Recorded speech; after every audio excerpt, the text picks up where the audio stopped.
엄마, 그게 무슨 말이야? 우리한테 증여한 거잖아. 서류에도 다 도장 찍었고 변호사도 확인했던 거 아니야? 지금 와서 이걸 다시 가져간다는 게 말이 돼? 맞다. 너희에게 줬었지. 하지만 조건이 있었어. 부양을 포기하면 재산도 포기한다. 너희가 계약서를 대충 읽었나 보구나. 엄마, 우리가 그런 뜻이 아니었어.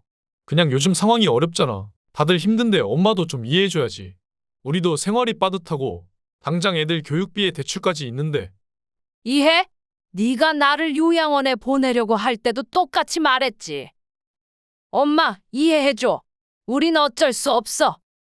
그때 난 너희 말을 듣는 수밖에 없었지만 지금은 다르다. 이제 선택권은 나한테 있어. 너희가 내게 줬던 것처럼 나도 너희에게 되돌려줄 뿐이야.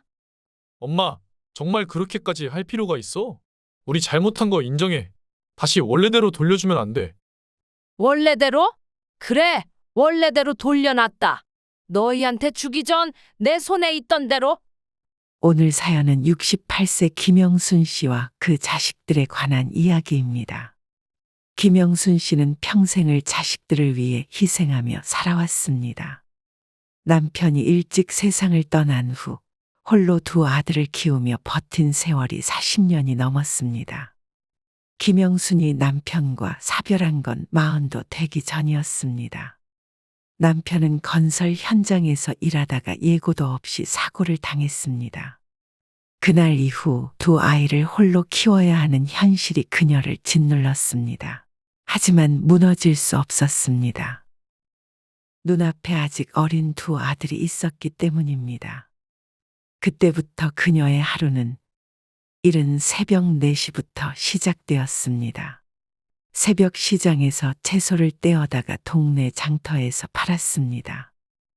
오전에는 작은 식당에서 서빙을 하며 설거지를 했습니다. 저녁에는 도시락 공장에서 일했고, 밤이 되면 사람들이 다 떠난 건물로 들어가 화장실과 사무실을 청소했습니다. 자정이 넘은 후에야 집에 돌아왔고 그때도 아들들의 도시락을 미리 싸두고 나서야 겨우 2~3시간 눈을 붙였습니다. 내가 조금 덜 먹고 덜 입으면 애들은 더 좋은 학교에 보낼 수 있겠지. 김영수는 늘 그렇게 생각했습니다. 남들이 다 먹는 고기도, 새 옷도, 휴식도 그녀에게는 사치였습니다. 오직 아이들이 잘 자라서 좋은 대학을 가고 남부럽지 않은 직장에 들어가는 것만이 그녀의 목표였습니다. 김영수는 남편이 세상을 떠난 후 자식들에게 더 나은 미래를 주기 위해 무조건 돈을 모아야겠다고 다짐했습니다. 그녀는 작은 월세방에서 시작해 조금씩 돈을 아끼며 적금을 들었습니다. 하지만 단순히 저축만으로는 미래가 보장되지 않을 것 같았습니다. 그래서 그녀는 장사를 시작했습니다. 낮에는 시장에서 장사를 하고 밤에는 도시락 공장에서 일하며 번 돈을 모아 작은 가게를 하나 냈습니다. 그 가게는 동네에서 반찬 가게로 시작했지만 워낙 성실하게 운영하다 보니 손님들이 늘어났습니다. 그러던 중 그녀에게 기회가 찾아왔습니다. 김영순이 장사하던 시장 근처에 작은 낡은 건물이 나왔고 주인이 급하게 처분하려고 했습니다. 마침 그동안 어렵게 모아둔 돈과 남편이 사망하며 받았던 보상금 일부를 합치니 그 건물을 겨우 살 수 있었습니다. 그때는 불안했습니다. 내가 이걸 사도 될까? 혹시 잘못되는 건 아닐까? 하지만 그녀는 아이들의 미래를 위해서라면 망설일 시간이 없다고 생각했습니다. 내가 가진 게 많지 않으니 가진 것이라도 불려야 한다. 그렇게 그녀는 20평 남짓한 작은 건물을 사들였습니다. 그 건물의 1층에는 가게를 내주고 2층은 세를 주면서 조금씩 대출을 갚아 나갔습니다. 건물 가격은 몇 년이 지나면서 조금씩 올랐고 덕분에 그녀는 생활비 걱정을 덜 수 있었습니다. 그녀에게 그 건물은 단순한 재산이 아니었습니다. 평생 노동으로 몸을 혹사시키면서 만들어낸 유일한 보상이자 앞으로 남은 노후를 의지할 수 있는 마지막 버팀목이었습니다. 그런데 어느 날 그녀에게 뜻밖의 소식이 들려왔습니다. 그녀가 사들인 건물이 위치한 지역이 재개발 예정지로 지정되었다는 것이었습니다. 처음에는 믿기지 않았습니다. 이곳은 오래된 시장 골목과 노후된 건물이 밀집한 곳으로 사람들이 점점 떠나는 지역이었기 때문입니다. 하지만 점차 재개발 계획이 구체화되면서 개발업자들이 하나둘씩 이 지역의 건물을 사들이기 시작했습니다. 사장님, 혹시 건물 파실 생각 없으세요? 건물주들에게 연락이 오기 시작했고 가격도 점점 올라갔습니다. 처음 김영순이 건물을 샀을 때보다 3배 이상의 가격을 부르는 곳도 있었습니다. 하지만 그녀는 쉽게 결정을 내리지 않았습니다. 이 건물이 내게 어떤 의미인데, 내가 피땀 흘려 모은 돈을 넣은 곳인데. 그러나 시간이 지나면서 주변 건물들이 하나둘씩 철거되기 시작했고 투자자들이 더 높은 가격을 제시했습니다. 김영수는 고민 끝에 결국 건물을 매각하기로 결정했습니다. 그녀가 건물을 처음 샀을 때보다 4배 이상의 가격을 받고 팔게 된 것입니다. 그동안의 고생이 눈앞에서 보상받는 순간이었습니다. 그녀는 평생 노동으로 몸을 혹사시키며 살아왔지만 그 한 채의 건물 덕분에 더 이상 생활비 걱정을 하지 않아도 되는 상황이 되었습니다. 이게 내 마지막 선물인가 보다. 그녀는 그동안의 희생과 고생이 헛되지 않았음을 실감하며 처음으로 편안한 한숨을 내쉬었습니다. 건물을 매각한 후 영수는 더 이상 허리 굽혀 일하지 않아도 될 만큼의 자금이 생겼습니다. 김영수는 건물을 매각한 후 받은 돈과 기존에 모아둔 재산을 정리하며 오랜 고민에 빠졌습니다. 이 돈을 내 손에 쥐고 있는 게 맞을까? 아니면 자식들에게 미리 나눠주는 게 맞을까? 평생을 자식들을 위해 살아온 그녀에게는 답이 정해져 있었습니다. 이제라도 자식들이 좀 더 편하게 살 수 있다면 그게 가장 좋은 일이겠지. 김영수는 변호사를 찾아가 상속 문제를 논의했습니다. 변호사는 신중한 표정으로 말했습니다. 고객님, 혹시 자녀분들에게 전 재산을 모두 증여하실 생각이십니까? 그렇습니다. 이제는 아이들이 알아서 해야 할 나이니까요. 나도 이제 편히 살아야지요. 하지만 미리 증여하실 경우 혹시라도 나중에 불이익을 당하실 가능성이 있습니다. 증여 후 자녀분들이 태도를 바꾼다면 어쩌시겠습니까? 그 말을 듣고 김영수는 순간 움찔했습니다. 변호사는 서류를 정리하며 말을 이었습니다. 사실 이런 사례가 굉장히 많습니다. 처음에는 부모님께 잘하지만 시간이 지나면서 점점 태도가 변하는 경우가 많습니다.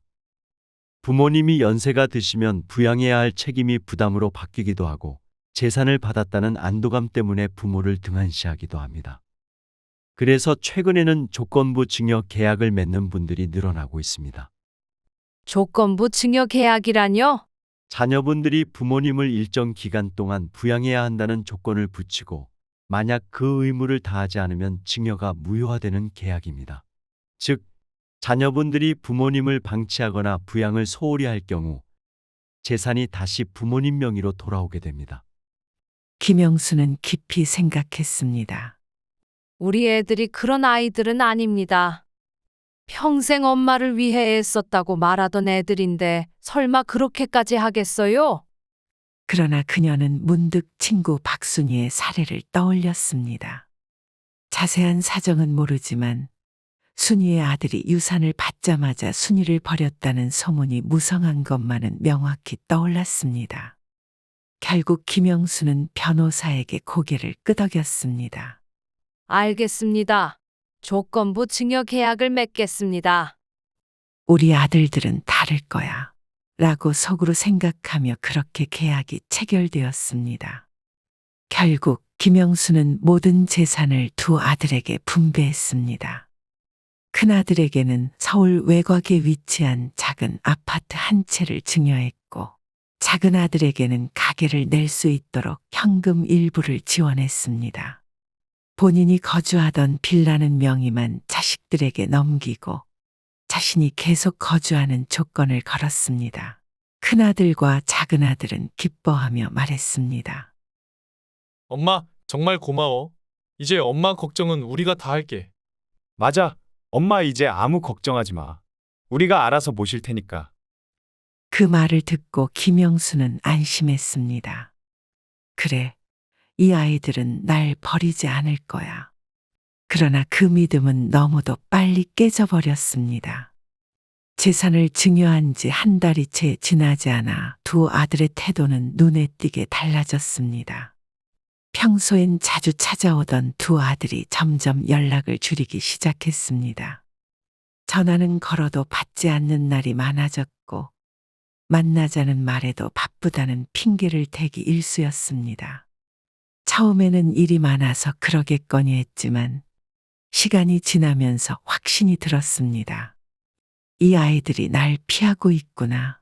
그러던 어느 날 김영순이 작은 아들에게 병원비를 부탁했을 때였습니다. 요즘 내 가게 잘 된다며? 엄마가 병원비가 좀 필요해서 그러는데 조금만 보태줄 수 있겠니? 작은 아들은 난처한 표정을 지으며 말했습니다. 엄마, 요즘 나도 장사가 힘들어서 말이야. 나중에 여유 생기면 그때 챙겨줄게. 그래, 알겠다. 몇 번이나 같은 말을 들은 김영수는 큰아들에게 전화를 걸었습니다. 그러나 큰아들의 반응도 다르지 않았습니다. 엄마, 우리도 애들 교육비랑 대출 갚느라 진짜 빠듯해. 나중에 좀 여유 생기면 드릴게. 그제야 김영수는 깨달았습니다. 이제 자신은 자식들에게 더 이상 중요한 존재가 아니라는 것을. 그러던 어느 날 작은 아들이 갑자기 찾아와 말했습니다. 엄마, 집 관리하는 것도 힘들지 않아?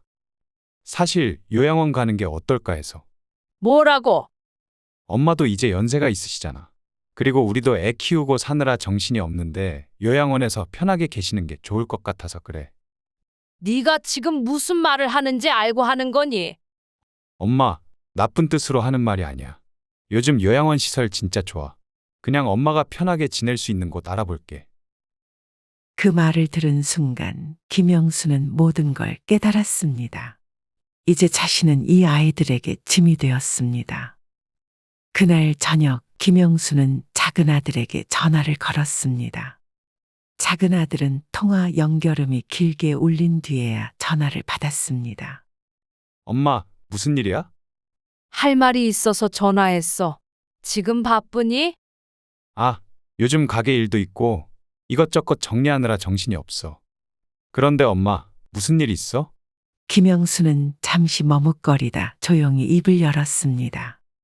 너네 지난주에 우리 집에 왔다 갔던 거 기억하니? 응. 그런데 왜? 네 형수한테 들었다.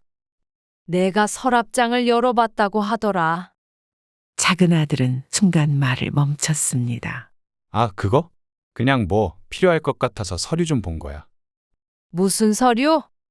그냥 뭐 별거 아니야. 엄마도 이제 연세가 있으시니까 혹시 몰라서 말이야. 요양원 같은 데도 알아봐야 하지 않을까 싶어서. 김영수는 순간 손에 들고 있던 수화기를 꽉 쥐었습니다. 뭐라고? 엄마, 오해하지 마. 나쁜 뜻이 아니라 그냥 만약을 대비해서 말이야. 형이랑도 이야기했어. 우리도 다들 바쁘니까 엄마가 좀 더 편하게 계실 수 있는 곳이 어딘지 찾아봤던 거야. 그 순간 김영순의 가슴이 철렁 내려앉았습니다. 자식들이 몰래 자신을 요양원에 보낼 준비를 하고 있었다는 사실을 깨달았습니다. 그럼 나한테 한마디 상의도 없이 너희끼리 결정하고 있었던 거니? 엄마, 너무 감정적으로 받아들이지 마. 우리도 그냥 엄마를 위해서 알아본 거야. 그때 큰아들에게서 메시지가 왔습니다. 엄마, 어차피 얘기 나올 것 같아서 보내. 요양원 알아봤는데 시설 괜찮은 곳 몇 군데 정리해놨어. 비용은 우리가 조율할 테니까 걱정 마. 김영수는 메시지를 읽고 온몸이 떨렸습니다. 두 아들은 이미 자신이 요양원으로 가는 것이 기정사실인 듯 행동하고 있었습니다. 비용을 조율한다는 말까지 하는 걸 보니 계약도 거의 마무리 단계였을 가능성이 높았습니다. 김영수는 차분하게 말을 이었습니다. 그러니까 너희는 이미 요양원을 알아보고 심지어 계약까지 하려고 했던 거구나. 엄마, 아직 계약한 건 아니야. 그냥 상담 정도 받은 거야. 그 상담이 왜 필요했니?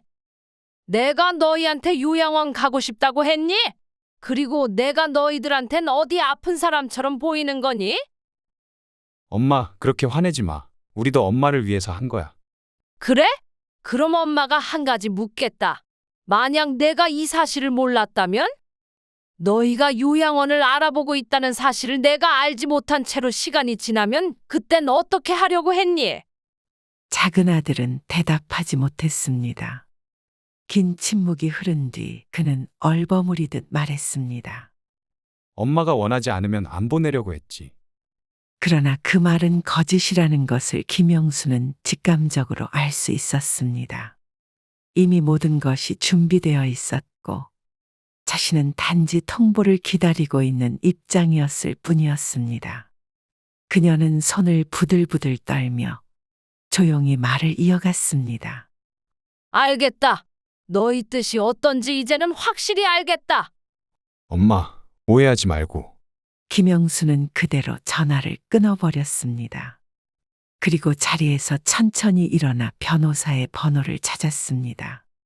오늘 밤 이 모든 것을 원래대로 되돌려야겠다고 결심했습니다. 그날 밤 김영수는 혼자 앉아 깊은 한숨을 내쉬었습니다. 집안은 적막했고 이제는 아무도 찾아오지 않는 이곳에서 그녀는 오랜 시간 침묵 속에 앉아 있었습니다. 테이블 위에는 아들들에게 증여한 재산 관련 서류가 놓여 있었습니다. 내가 너무 성급한 걸까? 그래도 내 자식들이었는데. 그러나 그 순간 작은 아들이 했던 말이 다시 머릿속에 맴돌았습니다. 엄마, 요양원 가는 게 좋을 것 같아. 그 말이 귓가에 맴돌면서 김영수는 다시 한번 현실을 직시했습니다. 유산을 증여하지 않았을 땐 알뜰살뜰 잘 챙겨주던 아들들이었는데 이 아이들은 이제 더 이상 자신을 가족으로 생각하지 않았습니다. 부담스러운 짐, 돈을 가져다 준 존재, 그리고 이제는 필요 없는 존재로 여기고 있었습니다. 그녀는 조용히 손을 뻗어 전화기를 집어들었습니다. 번호를 누르며 손끝이 미세하게 떨렸습니다. 네, 변호사입니다. 늦은 밤에 어쩐 일이십니까? 김영수는 깊은 숨을 들이마시고 조용히 말했습니다. 변호사님, 우리 계약했던 조건부 증여 조항 발동할 때가 온 것 같습니다. 수화기 너머에서 짧은 침묵이 흘렀습니다. 잠시 후 변호사의 차분한 목소리가 이어졌습니다. 네, 고객님. 알겠습니다. 자녀분들이 부양 의무를 저버리셨다면 계약에 따라 증여는 무효화됩니다. 그녀는 아무 말 없이 조용히 듣고 있었습니다. 변호사의 목소리는 변함없이 차분했습니다. 즉시 절차를 진행하겠습니다. 고객님께서는 관련 서류를 다시 한번 확인하신 후 내일 오전 저희 사무실로 방문해 주시면 되겠습니다. 법적 절차는 빠르면 2주, 늦어도 한 달 내에 마무리될 것입니다. 김영수는 조용히 고개를 끄덕였습니다. 네, 알겠습니다. 내일 찾아뵙겠습니다. 전화를 끊고 난 후에도 한동안 그녀는 가만히 앉아 있었습니다. 어쩌면 처음부터 이렇게 될 줄 알고 있었는지도 모릅니다. 아니, 마음속 한구석에서는 이미 알고 있었기에 변호사에게 조건부 증여 계약을 요청했던 것이었습니다. 그녀는 천천히 자리에서 일어나 서류를 하나씩 정리했습니다. 그리고 마지막으로 한 번 더 자식들의 이름이 적힌 서류를 바라보았습니다. 더 이상 미련을 둘 이유가 없었습니다. 다음 날 변호사 사무실에 도착한 김영수는 조용한 목소리로 말했습니다. 모든 걸 원래대로 돌려놓아 주세요. 변호사는 고개를 끄덕이며 바로 법적 절차를 진행했습니다. 두 아들에게 증여된 모든 재산이 원래대로 돌아오기까지 걸린 시간은 정확히 27일이었습니다. 법원에서는 자식들이 재산을 받기 위해 부모를 부양하겠다는 의무를 저버린 사실이 인정되었습니다. 통화 녹음과 문자 내역, 아들들의 요양원 계약서까지 모두 증거가 되었습니다. 서류에는 명확히 기재되어 있었습니다. 부양 의무를 다하지 않을 경우 모든 재산은 부모에게 자동 반환된다. 그들의 무책임한 행동과 계약서상의 조항이 맞물리면서 재산은 다시 김영순의 소유가 되었습니다. 결과는 명확했습니다. 큰아들에게 넘겼던 아파트는 다시 김영순 명의로 복귀했습니다. 작은아들에게 줬던 가게 지원금도 반환 조치되었습니다. 김영순이 거주하던 빌라도 다시 그녀의 소유가 되었습니다. 모든 절차가 끝난 후 변호사가 조용히 말했습니다. 이제 모든 것이 원래대로 돌아왔습니다. 고객님, 혹시 남겨야 할 말씀이 있으십니까? 김영순은 짧게 웃으며 대답했습니다. 더 이상 미련 없습니다. 그녀는 자리에서 일어나 천천히 문을 나섰습니다. 그제야 두 아들은 허겁지겁 찾아왔습니다. 평소 연락 한 통 없던 아이들이 이제야 다급한 목소리로 문을 두드리며 김영순을 찾고 있었습니다. 엄마, 우리 그런 뜻 아니었어. 그냥 엄마 생각해서 그런 거지. 엄마, 우리 잘못했어. 다시 원래대로 돌리면 안 돼? 작은 아들은 다급히 김영순의 손을 잡으려 했습니다. 큰아들은 머리를 쥐어뜯으며 애원하듯 말했습니다. 엄마, 우리가 잘못했어. 요양원 얘기도 생활비 문제도 우리가 너무 경솔했어. 하지만 엄마도 알잖아. 요즘 우리도 힘들어서 그랬던 거야? 그래, 맞아. 엄마를 버리려고 했던 게 아니야. 그냥 우리도 상황이 안 좋으니까 조금만 이해해줘. 김영수는 차갑게 그들을 바라보았습니다. 그 눈빛에는 이제 더 이상 자식에 대한 미련도 기대도 없었습니다. 이해? 그녀는 낮고 단단한 목소리로 말을 이었습니다. 네가 나를 요양원에 보내려고 할 때도 생활비를 끊으면서도 나 몰래 계약서를 준비하면서도 이해해 달라고 했었지. 내가 그때도 너희를 이해해야 했던 거냐? 큰아들은 난처한 표정을 지으며 시선을 피했습니다. 작은 아들은 울먹이며 다시 변명을 늘어놓았습니다. 엄마, 그땐 우리가 정신이 없었어. 솔직히 우리도 엄마를 위해서였어. 엄마 혼자 계시는 게 위험하니까. 그 말을 듣고 김영수는 가볍게 비웃듯이 웃었습니다. 정말 그렇게 생각했으면 최소한 나한테 먼저 물어봤겠지. 하지만 너희는 내 의사 따윈 상관도 없었어. 그냥 너희 뜻대로 결정하고 난 그저 통보받기만 하면 되는 사람이었지. 엄마, 우리도 미안해. 너무 늦었지만 다시 잘할게. 김영수는 천천히 고개를 저었습니다. 너희가 정말 미안한 거라면 애초에 이런 일이 벌어지지도 않았을 거다. 나는 너희를 키우면서 한 번도 후회한 적이 없었다. 늦은 밤까지 일하면서도 끼니를 걸으면서도 잠 못 자면서도 단 한순간도 후회하지 않았어. 그런데 지금은 후회한다. 내가 왜 이렇게까지 너희를 위해 살아왔을까? 왜 너희에게 모든 걸 다 줘버렸을까? 큰아들과 작은아들은 절박한 얼굴로 김영순을 붙잡았습니다. 엄마, 제발 우리한테 한 번만 기회를 줘. 다시 잘할게. 엄마가 원하는 대로 다 할게. 그러나 김영수는 이미 마음을 굳혔습니다. 그녀는 차분한 목소리로 마지막 말을 남겼습니다. 원래대로 돌렸지. 네가 욕심 부리기 전 내 손에 있던 대로. 그리고 마지막으로 덧붙였습니다. 앞으로 내 인생에서 너희는 없다. 그러니 내 연락처도 지워라. 그 말과 함께 김영수는 자리에서 일어나 문을 열었습니다. 두 아들은 그녀를 붙잡으려 했지만 그녀는 더 이상 그들의 손길을 허락하지 않았습니다. 엄마. 아, 진짜 엄마. 엄마 제발 한 번만.